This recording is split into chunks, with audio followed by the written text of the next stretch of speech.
दोस्तों अगर आप ऐसे गुड्स का बिजनेस करते हैं जो जीएसटी में एग्जेम्प्टेड है यानी कि उसमें कोई भी जीएसटी अप्लाइड नहीं होती है, उसको टैली सॉफ्टवेयर में किस तरह से अकाउंटिंग एंट्री करेंगे और इसका जीएसटी रिपोर्ट पे क्या इफेक्ट पड़ेगा, इस वीडियो में हम आपको स्टेप बाय स्टेप गाइड करेंगे। तो आप इस वीडियो को पूरा देखिएगा। आइए आज की वीडियो को स्टार्ट करते हैं।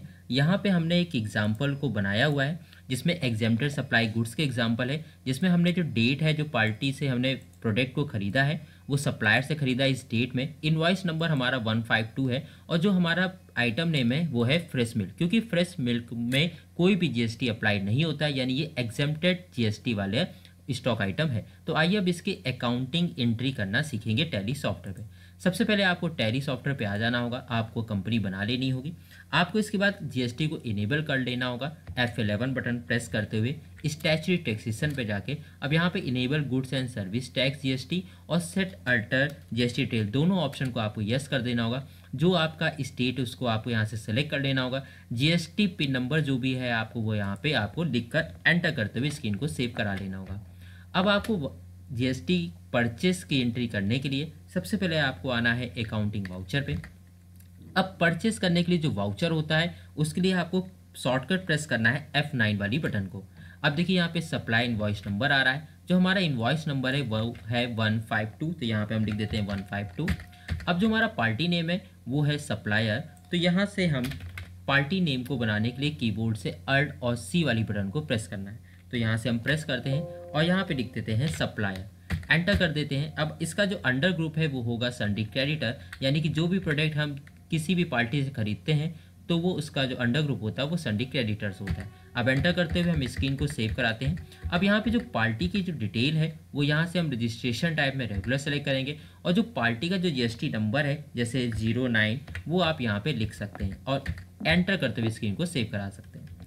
अब यहाँ से आपसे पूछ रहा है परचेस लेजर, तो हमारे जो गुड्स हैं वो एग्जेम्प्टेड वाले हैं, तो यहाँ पे हम लेजर बनाते हैं Alt+C करके परचेस एग्जेम्प्टेड, एंटर कर देते हैं। अब जो इसका अंडर ग्रुप होगा वो है परचेस अकाउंट, तो यहाँ से परचेस अकाउंट को सेलेक्ट करके एंटर करते हैं। अब टाइप ऑफ सप्लाई में से आपको गुड्स वाले ऑप्शन को सेलेक्ट करना है और एंटर कर देना है। अब सबसे ज़रूरी चीज़ टैक्स क्लासिफिकेशन डिटेल है। यहाँ से आपके जो गुड्स हैं वो एग्जेम्प्ट वाले हैं, तो आपको यहाँ से P को प्रेस करना है और बिल्कुल ध्यान से आपको यहाँ पे परचेस एग्जेम्प्ट वाले ऑप्शन को सेलेक्ट करना है, जो कि यहाँ पे देखिए लिखा आ रहा है purchase exempt nature of transaction, enter कर देना है। अब जो हमारा जो स्टॉक आइटम है वो है फ्रेश मिल्क, तो यहाँ से हम कीबोर्ड से Alt और C करेंगे, यहाँ पे लिख देंगे फ्रेश मिल्क और एंटर कर देंगे। अब जो यूनिट है हम यहाँ पे यूनिट बना लेते हैं लीटर में, तो LTR एंटर कर देते हैं। यूनिट क्वांटिटी कोड में भी हम यहाँ से लीटर को सेलेक्ट कर लेंगे, यानी कि किलो लीटर, एंटर कर देते हैं। अब यहाँ से जीएसटी एप्लीकेबल को आपको यहाँ पे एप्लीकेबल रखना है।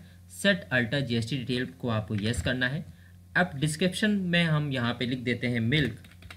अब इसका जो HSN कोड है वो आप कुछ भी लिख सकते हैं, जैसे मैंने लिख दिया यहाँ पे 1001। अब एंटर करते हैं। कैलकुलेशन टाइप में आपको ऑन वैल्यू सेलेक्ट रखना है। टैक्सेबिलिटी में आपको देखिए यहाँ पे 3 ऑप्शन दिखाई दे रहे हैं, एग्जेम्प्ट वाला, नील रेट और टैक्सेबल। अब ये जो फ्रेश मिल्क है वो हमारे एग्जेम्प्टेड, यानी कि इस पर जीएसटी अप्लाई नहीं होती है, तो आपको यहाँ पे एग्जेम्प्ट वाले ऑप्शन को सेलेक्ट करके एंटर कर देना है।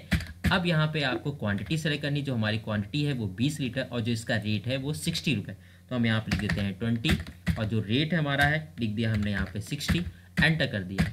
एंटर करने के बाद अगर आप यहाँ पे CGST का लेजर बनाते हैं, जैसे हम यहाँ पे बना रहे हैं Alt+C करके CGST, अब जो इसका अंडर ग्रुप होगा वो ड्यूटीज एंड टैक्स होगा। अब यहाँ से हम GST वाले ऑप्शन को सेलेक्ट करेंगे, सेंट्रल टैक्स को सेलेक्ट करेंगे। अब देखिए यहाँ पे CGST कैलकुलेट हमारा होकर नहीं आया। इसी तरह हम SGST भी बना लेते हैं Alt+C वाली बटन को प्रेस करते हुए। यहाँ से हम GST सेलेक्ट करेंगे और स्टेट टैक्स को सेलेक्ट करते हुए स्क्रीन को सेव करा लेंगे। अब देखिए यहाँ पे CGST और SGST दोनों ही कैलकुलेट होकर नहीं आए, क्योंकि फ्रेश मिल्क हमारा एग्जेम्प्टेड टैक्स वाला स्टॉक आइटम है। अब अगर आप इसका टैक्स एनालिसिस देखना चाहते हैं तो कीबोर्ड से Alt और A वाली बटन को प्रेस कर सकते हैं। देखिए हम टैक्स एनालिसिस वाले ऑप्शन पे आ चुके हैं। अब आपको डिटेल मोड के लिए Alt के साथ F1 वाली बटन भी प्रेस कर सकते हैं। अब देखिए यहाँ पे ना ही CGST कैलकुलेट हुआ है और ना ही हमारा SGST कैलकुलेट हुआ है। अब इसकी रिपोर्ट भी अगर आप देखना चाहते हैं स्टैच्यूटरी रिपोर्ट में जाके, तो सबसे पहले आपको गेटवे ऑफ टैली पे आना होगा। अब आपको डिस्प्ले पे आना होगा। डिस्प्ले पे आने के बाद देखिए यहाँ पे स्टैच्यूटरी रिपोर्ट आ रहा है, इस पर आपको एंटर करना होगा।